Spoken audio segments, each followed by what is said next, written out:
दोस्तों नमस्कार। The saviour studies में आप सबका स्वागत है। वैदिक सभ्यता के ऊपर ये हमारा तीसरा वीडियो होगा और इस वीडियो में हम ऋग्वेद में वर्णित कुछ मुख्य शब्दों को देखेंगे और उनके अर्थ को समझने का प्रयास करेंगे। ऋग्वेद की जो भाषा थी उसे हम हिंद यूरोपीय भाषा कहते हैं, जो कि लगती संस्कृत जैसी है, लेकिन उसे हम वैदिक संस्कृत कहते हैं। वह जो है मूल संस्कृत से अलग है। तो उसमें किस देवता के लिए कौन सा शब्द प्रयोग हुआ, राजा के लिए कौन सा शब्द प्रयोग हुआ, कौन सी जो है ऋग्वैदिक नारियां हैं जिनका उल्लेख ऋग्वेद में किया गया है, कहाँ जो है निर्गुण ब्रह्म का, कहाँ जो है सगुण ब्रह्म का वर्णन आया है, किस ऋषि का वर्णन कहाँ आया हुआ है, तो इन सभी शब्दों पर जो है आज हम चर्चा करेंगे और ये सभी पॉइंट टू पॉइंट टॉपिक होंगे हमारे, जिस पर हम बात करने वाले हैं। तो चलिए शुरू करते हैं। पहले हम देख रहे हैं यहाँ पे कि ऋग्वेद में देवताओं की प्रधानता है। ऋग्वेद में देवताओं की प्रधानता है।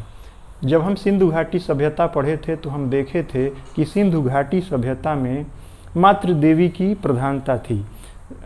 जो सिंधु घाटी समाज था उसमें हम देखे थे कि देवियों के प्रति आस्था सिंधु घाटी सभ्यता वासियों के उसमें दिखाई दे रही थी कि वो देवियों के प्रति ज़्यादा जो है भावुक थे, उनकी भक्ति करते थे। लेकिन जब ऋग्वैदिक काल शुरू होता है या वैदिक काल शुरू होता है तो इसमें हम देख रहे हैं कि देवियां कम होती हैं, देवताओं की प्रधानता हो जाती है।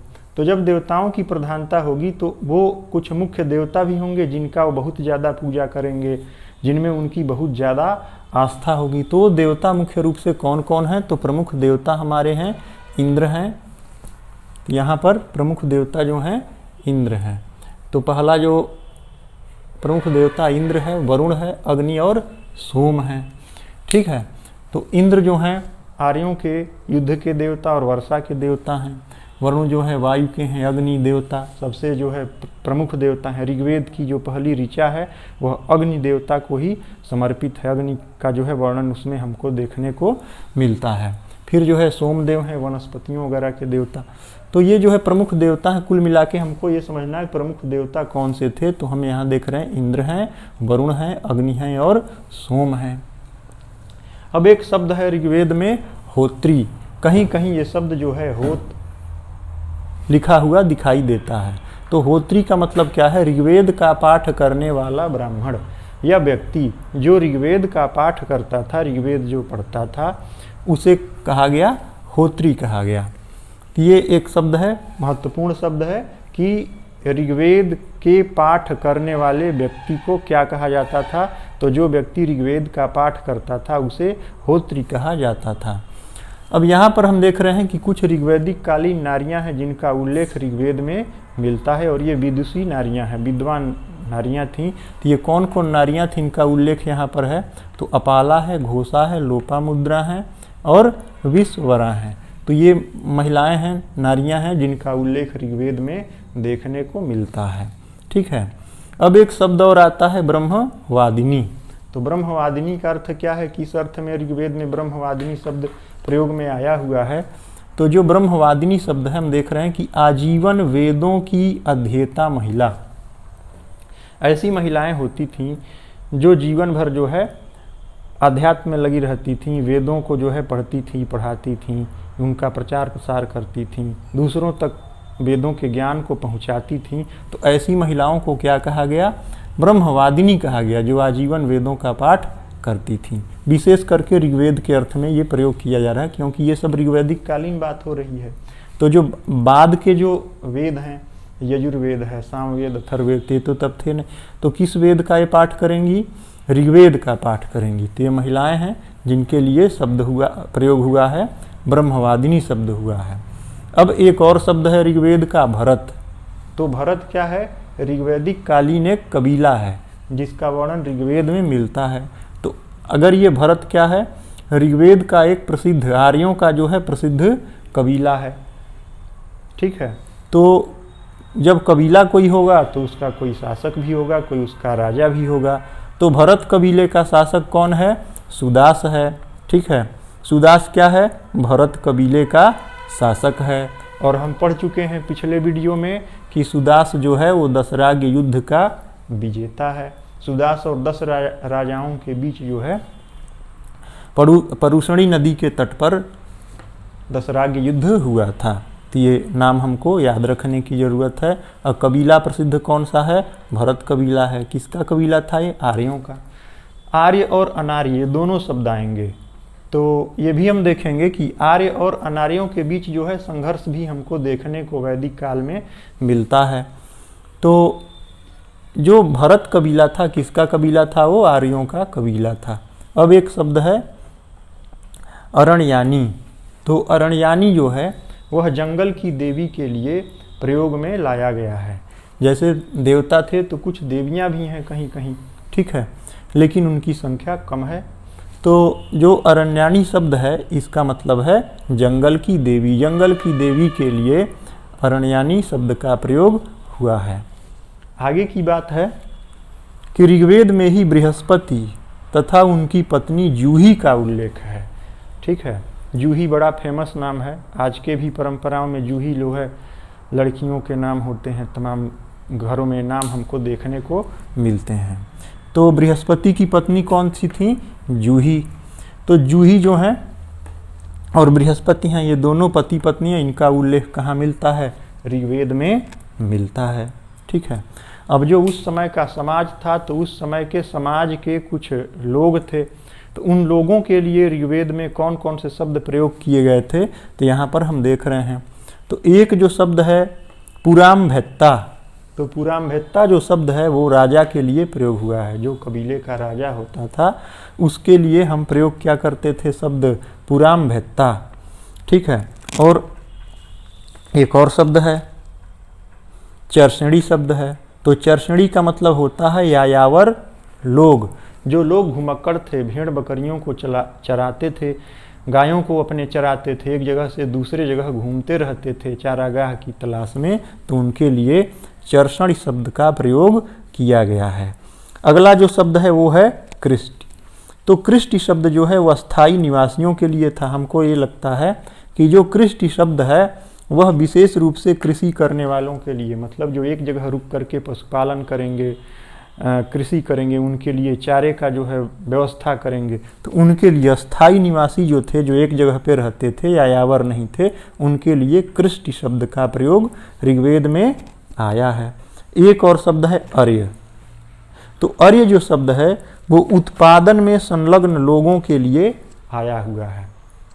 जो लोग थे जो उत्पादन में लगे होते थे, जैसे कि कपड़े वगैरह की बुनाई करना, जो है दैनिक जीवन में प्रयोग की जाने वाली वस्तुओं को जो बनाते थे, ठीक है, तो वो उत्पादन कार्य से संबंधित थे, तो उनके लिए अर्य शब्द का प्रयोग किया गया है, ठीक है। तो इस तरीके से हम जो है कुछ महत्वपूर्ण शब्दों को देखे हैं। तो कौन कौन सी चीज़ हम यहाँ कंप्लीट कर लिए हैं, तो यहाँ हम देख रहे हैं कि ऋग्वेदिक काल में देवताओं की प्रधानता थी। प्रमुख देवता इंद्र, वरुण, अग्नि और सोम हैं। होत्री कौन है? तो ऋग्वेद का पाठ करने वाला ब्राह्मण या व्यक्ति। ऋग्वेदिक नारियां कौन सी हैं? पाला, घोषा, लोपामुद्रा और विश्ववरा हैं। ये ऋग्वेद काल की विद्वान महिलाएं थीं। ब्रह्मवादिनी, आजीवन वेदों की अध्येता महिला को क्या कहते थे? ब्रह्मवादिनी कहा जाता था। भरत क्या था?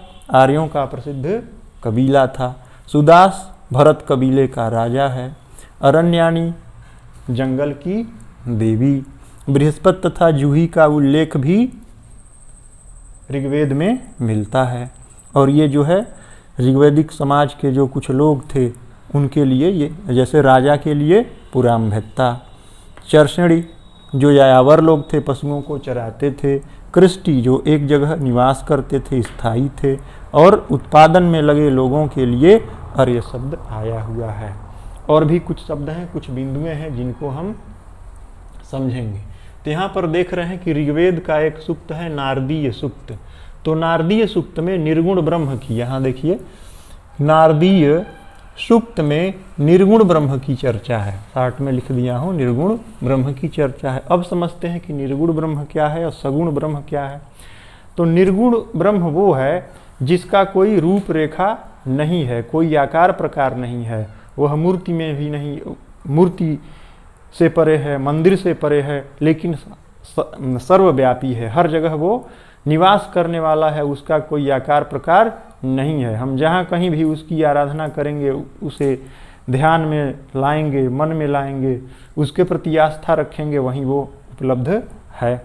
तो निराकार ब्रह्म है वो, तो निर्गुण है, ठीक है। जैसे कि कृष्ण के एक भाई थे, जो भगवान श्री कृष्ण थे, उनके एक चचेरे भाई थे जिनका नाम था उद्धव। उद्धव जो थे वो निर्गुण ब्रह्म के उपासक थे, ठीक है। तो निर्गुण ब्रह्म का उल्लेख जो है किसमें है? ऋग्वेद में है, किस सूक्त में है? नारदीय सूक्त में है। तो यहाँ से भी प्रश्न उठ रहे हैं, क्या हो रहा है कि निर्गुण ब्रह्म किस सूक्त से संबंधित है? तो ऋग्वेद के नारदीय सूक्त से संबंधित है, ठीक है। अब है ऋग्वेद में धर्म का अर्थ क्या है? तो ऋग्वेद में धर्म का जो अर्थ लगाया गया है, तो ऐसा नहीं है किसी विशेष धर्म या किसी विशेष जो है विचार को मानने वाले लोग। वहाँ धर्म का मतलब नियम और विधियों से है। धर्म का जो अर्थ है ऋग्वेद में वो किससे है? विधि और नियम से है, ठीक है। और ऋग्वेद में ब्रह्मा, जो ब्रह्म शब्द है, ब्रह्मा नहीं ब्रह्म, तो जो ब्रह्म शब्द है, तो ब्रह्म शब्द के लिए कई नाम प्रयोग किए गए। तो ब्रह्म जो शब्द है, इसके लिए जो नाम प्रयोग किए गए वो कौन कौन से हैं, यहाँ हम देख रहे हैं। वो है विधात्री, हिरण्यगर्भ, प्रजापति और विश्वकर्मन। तो ये जो है ब्रह्म के ऋग्वेद में वर्णित प्रमुख नाम हैं। कौन कौन से हैं? विधात्री हैं, हिरण्यगर्भ है, प्रजापति और विश्वकर्मन है। इसी प्रकार से हम यहाँ देख रहे हैं कि इंद्र के भी अन्य नाम देखने को मिलते हैं। तो इंद्र को कहा गया पुरंदर, दस्यु, हन और पुरोभिद। ये सारे किसके नाम हैं? इंद्र के नाम हैं। अब कहा जाता है कि इंद्र को पुरंदर इसलिए कहते हैं, पुरंदर का मतलब होता है भवनों को, घरों को तोड़ने वाला। तो अर्थ ये लगाया जाता है कि आर्य जब आए तो सिंधु घाटी सभ्यता को तहस नहस कर दिए। तो जो इंद्र है वो किसका घर तोड़ेगा? तो सिंधु घाटी सभ्यता में जो लोग थे उनके घरों को तोड़ेगा। तो यहाँ पर हम देख रहे हैं इंद्र के नाम। इसी तरीके से अग्नि के भी नाम है। तो अग्नि का जो प्रमुख नाम है वो है परिष्कृत। परिष्कृत का मतलब होता है पथ निर्माता, ठीक है। तो अग्नि को क्या कहा गया? परिष्कृत, मतलब पथ का निर्माण करने वाला कहा गया है, ठीक है। अब एक और प्रमुख बात इसमें शामिल होती है कि ऋग्वेद की रचना सप्त सैंधव प्रदेश में किया गया था। तो सप्त सैंधव प्रदेश कौन सा है?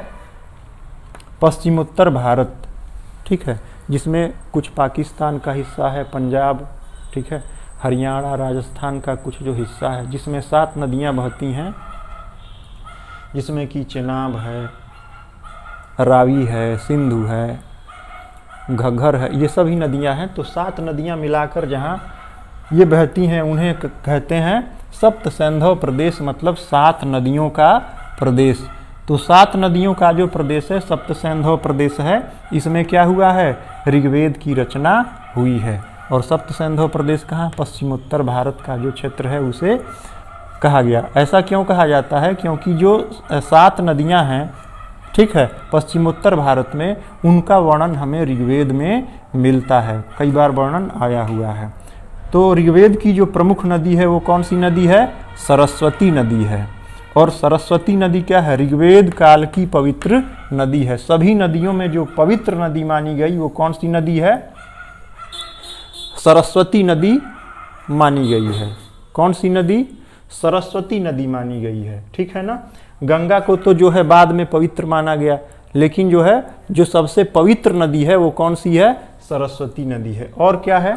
सरस्वती नदी का जो प्रवाह क्षेत्र है, जहाँ पर सरस्वती नदी का विस्तार था, उसे हम देवकृत योनि के नाम से ऋग्वेद में देखते हैं, समझते हैं या पढ़ते हैं, ठीक है। तो देवकृत योनि क्या है? सरस्वती नदी का जो विस्तार क्षेत्र है उसे हम कहते हैं देवकृत योनि।